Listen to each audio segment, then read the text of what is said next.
Good morning, everybody. This is Dr. Sunil Dutt, working as an assistant professor at Department of Science and Technology of Faculty of Education and Methodology at Jayati Vidyapeeth Women's University, Jaipur. Okay, so this video is in continuation to our previous session, which was about the population inversion and helium neon laser. So, in the previous presentation, I have discussed about the population inversion, and in that, first I introduced the concept of stimulated emission of radiation, which was introduced by the famous scientist Albert Einstein. And after the introduction of stimulated emission, I discussed the conditions for population inversion, and after that I moved to the uh, method by which we can generate the population inversion. So one of the method is by using a three level lasers. So this we have discussed in our previous session. In this part, I will be focusing more about the four level lasers. So a four level laser energy diagram is shown in the figure, which is on your screen. So the source of pumping excites some of the atoms from the ground level E1 to a short-lived uppermost pumping level E4. Thereafter, atoms from level E4 drop spontaneously to a long-lived metastable upper lasing level E3. Okay. So as the lower lasing level E2 is not the ground level E1, it is virtually vacant or free from any atoms. Okay. So as soon as some atoms are dropped to the metastable state E3, population inversion between the levels E3 and E2 is quickly established. Okay. So a spontaneous photon of energy h nu, uh, which is equal to the energy difference between the two energy levels E3 minus E2, can initiate a chain of stimulated emission, since the radiationless transitions uh, from E4 to E3 as well as E2 to E1 are much faster compared to the transition from the state E3 to state E2. So it is easy to achieve population inversion with four level system. So then as compared to the three level system, thus the efficiency of four level laser is much better than that of a three level laser. So uh,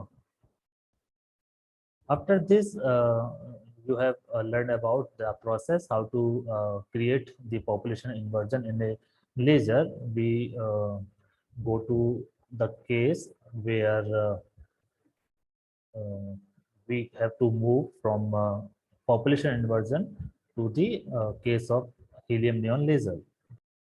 So after this, we move to another part of the presentation, which is about the helium neon laser.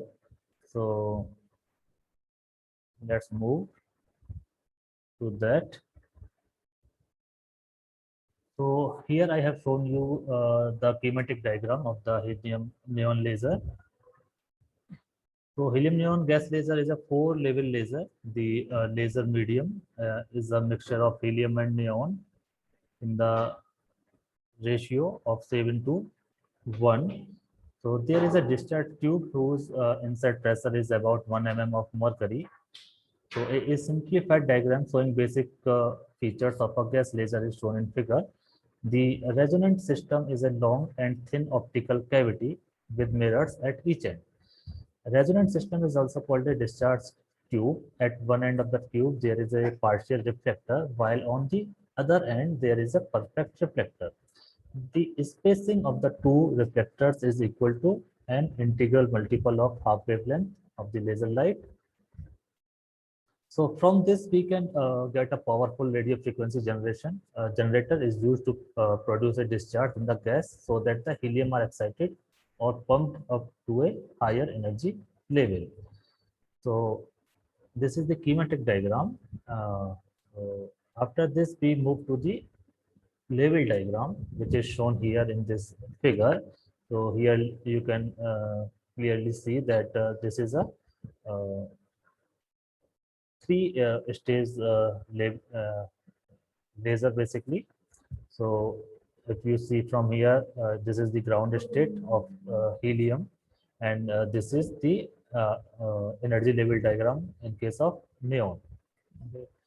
So the first few energy levels of helium and neon atoms are shown here in this figure. So when an electric discharge passes through the gas, the electrons in the discharge tube collide with the helium and neon atoms. And these atoms are then excited or pumped to the metastable state. And the excitation energy of these state is 20.61 electron volt and 20.66 electron volt respectively above the ground state. Okay, so some of the excited helium atoms transfer their energy to unexcited neon atoms by collision.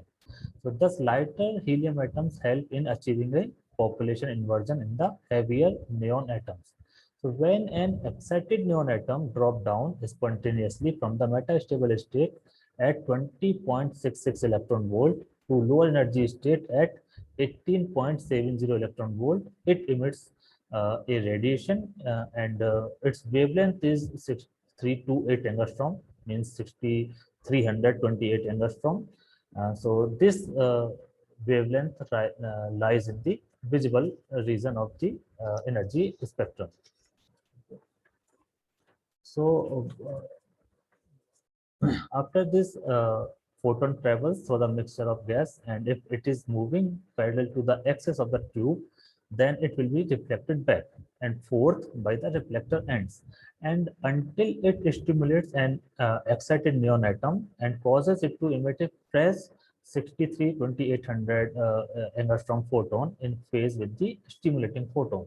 So the photons emitted spontaneously, which do not move parallel to the axis of the tube, escape through the side of the tube. So we now the only the those photons will be remaining in the discharge tube, which are moving parallel to the base of the tube, and all those photons which are moving randomly or which are emitted spontaneously will move out from the boundaries of the tube. So after some times, what will happen that this process will go on of stimulated emission. So only those photons will be remaining in the discharge tube which are moving parallel to the base of the discharge tube. So, okay. So in this way, we can see that our main transition, which is the laser transition, is from 20.66 electron volt to 18.70 electron volt. So the two photons will knock out two more photons, and the process is repeated again and again. So the photons thus multiply. Okay, so when this B becomes sufficiently intense, a portion of it escapes through the partially silvered end. So because as I shown in the previous figure, that one end of the discharge tube is partially silvered, and however the other part is completely polished. Okay, so the photons will be reflected back from the completely silvered part. However, some of the photons can escape from the partially silvered part. So the neon atoms drop down from the 18.70 electron volt level to lower metastable state, which is shown here, and through spontaneous emission, emitting in coherent light. So from the level E, the neon atoms come to the ground state through collision with the walls of the tube. And the final transition is radiation gas. Okay, so this is good for getting a clean laser action. So a gas laser has several advantages over the solid state lasers or ruby laser. So we can say that an important advantage is that the light is produced as a continuous beam rather than in ultra short pulses as in the case of ruby laser. So the remarkable spectral quality of this stimulated emission, the narrow spectral width of the emission, the large power output per unit bandwidth are the other features of the gas lasers. So the gas laser beam is highly monochromatic and highly directional. So this is because of the fact that in gas lasers, the crystalline imperfection, the thermal distortion and scattering. So at these type of deficiencies are almost absent as compared to solid state laser. So the gas lasers are capable of operating continuously without any need of cooling. However, you need continuous cooling in case of solid state lasers. So at the end of the topic, we can easily say that the gas lasers are more advantageous than the solid state lasers. Okay. So this is all for this presentation. So, but one more thing I would like to mention here, most of us has used laser, which was very popular. This was this ruby laser, which emits red light. So there are certain other lasers which comes with different type of lenses, and when you put this lens in front of that laser, it portrays some images on the screen in front of you. So sometimes back, this was a very popular toy. So you have seen it in your daily life as well. So okay, thank you very much.